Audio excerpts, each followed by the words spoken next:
This help session is to help you work through the post-lab questions, particularly the completing tables, the data tables 1 and 2.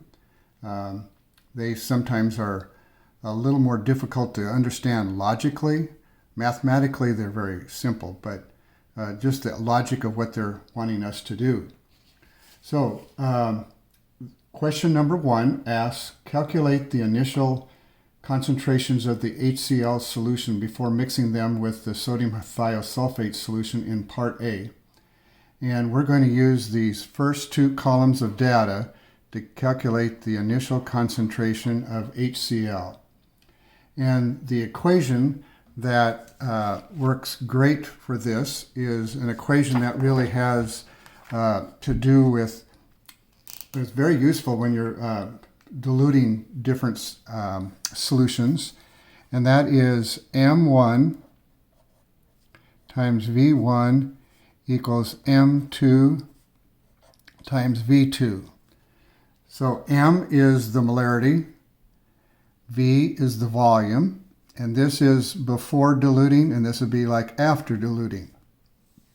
And we're going to use the information for well number 3 here to solve this first one.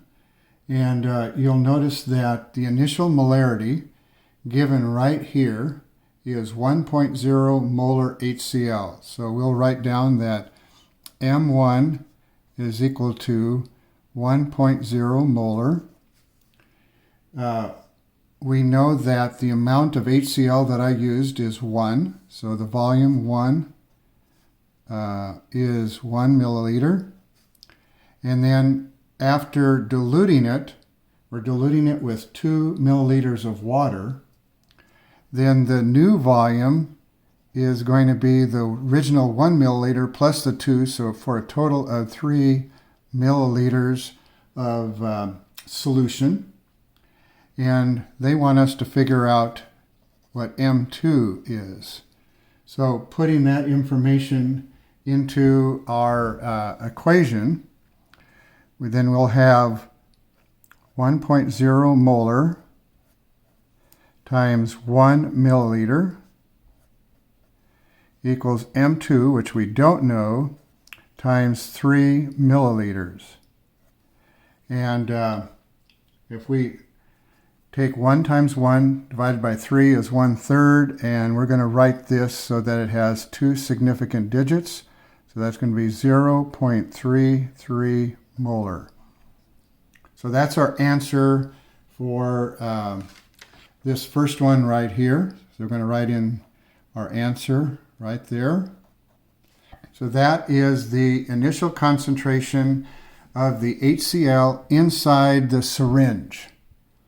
Remember, we drew up 1 milliliter, or I drew up 1 milliliter of HCl, and then I drew up 2 more milliliters of water for a total of 3 milliliters, as we have right here. And so the effective concentration inside the syringe was 0.33 molar. Now, we need to do the same thing for sodium thiosulfate. So this is for HCl,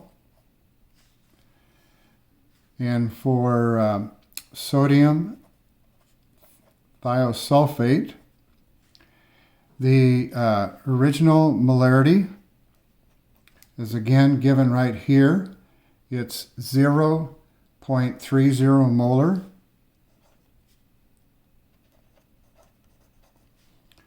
And we, when I drew it into the syringe, I only drew 2 milliliters in there, so the original volume was 2 milliliters. And we want to know what it is inside the syringe.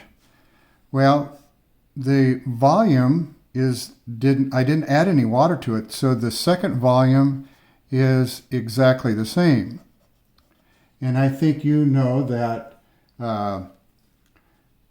this times this equals this times this, so we know that the molarity did not change, so it's still 0.30 molar Why? Because I didn't dilute it. So the answer that I'm going to put in right here is 0.30 molar.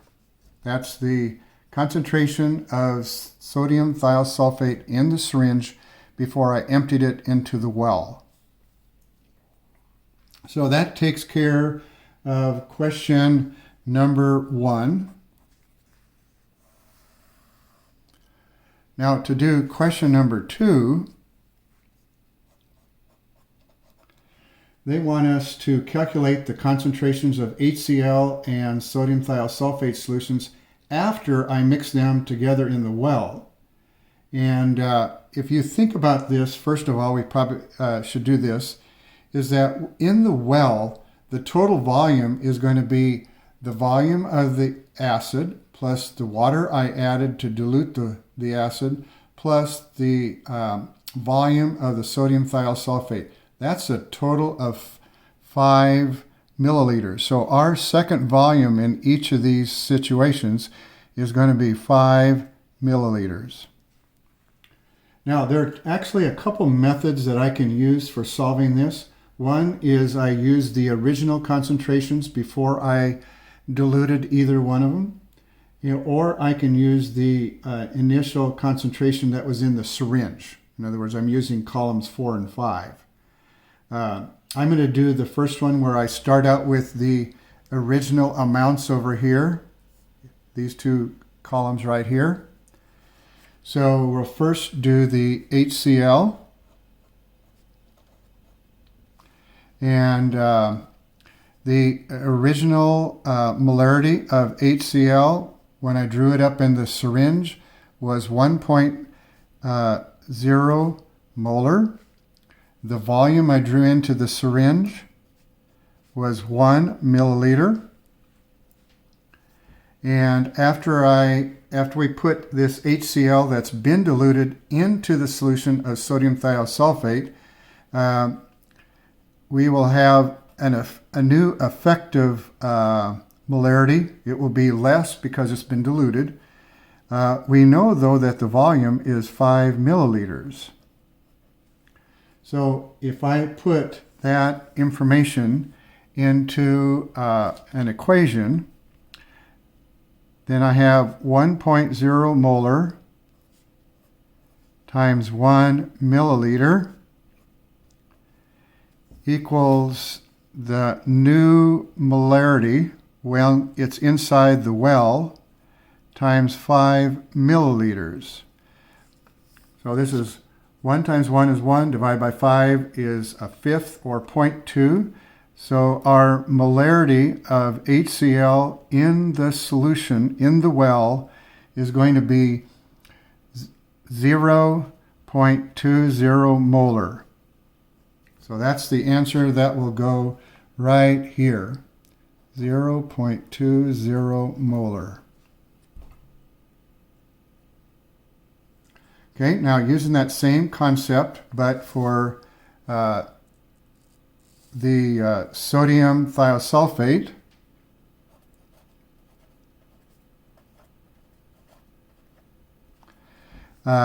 its original molarity before I drew it up in the syringe was right here at 0.30 molar.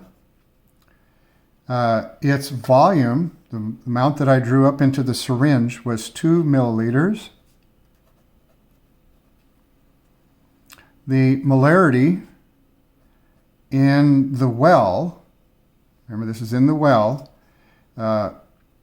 was what we're trying to calculate, and then the volume was 5 milliliters. Okay, they're all mixed together, so they have the same volume. So the equation is going to be 0.30 molar times 2 milliliters is equal to, might have to move this over a little bit, M2 times 5 milliliters. So 0.3 times 2 is 0.6 divided by 5 is equal to 0.12 molar. So that's the effective concentration of sodium thiosulfate, 0.10 molar. Okay, so that's one method of solving that, where I start back at my original concentrations. The other method is to use these two columns that we calculated right here.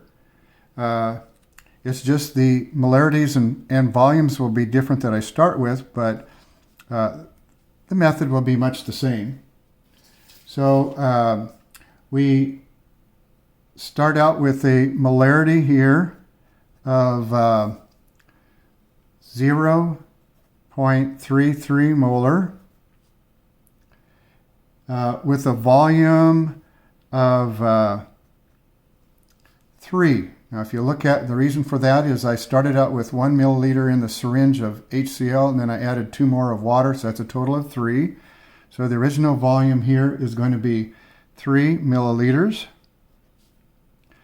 The new molarity that I'm looking for, I'd put a question mark there. And then we said that our new volume is 5 milliliters. So we're going to take 0.33 molar times 3 milliliters equals M2 times 5 milliliters. Okay, this 0.33 times 3, remember this originally was a third, so a third times 3 is 1, divided by 5 is going to be 0.2, so our original molarity of the, or the resulting molarity of HCl in the well is going to be 0.20 molar. So it's the same answer that we have right here. And then for sodium thiosulfate,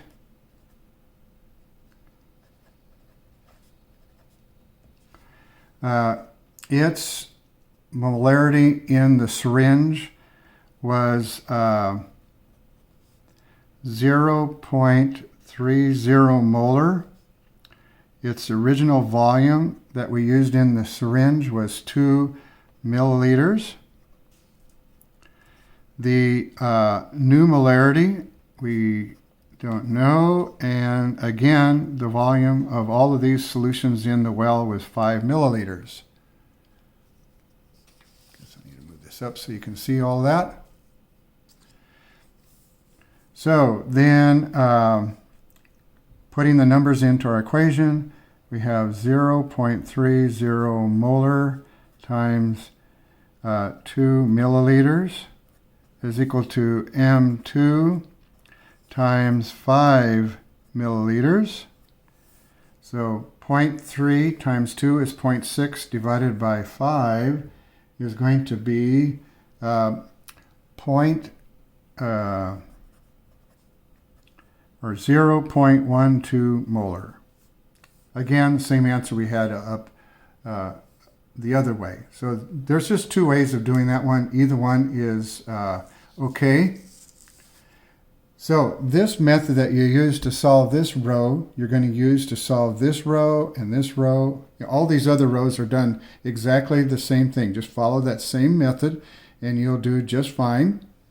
To finish the rest of your lab, you measured these times from the video lab. Then you're going to average those times. And then remember, reaction time, this is 1 over seconds. So I'm going to take 1 divided by this average and put that number there for my reaction rates. And then to calculate out the rate law from this, you're going to use the information that you learned in the video lecture on this section, or you can go back to the help session on the pre-lab and remind yourself how to do that as well. So I think we have enough help on so that you can complete the whole lab. The only extra thing you have to do is graph it at the very end. All you're going to be turning in is pages 9, 10, and 11. You just scan those to a PDF and turn those in. That's all you need to turn in. I don't need the other pages of instruction. So I hope that helps you, and talk to you later.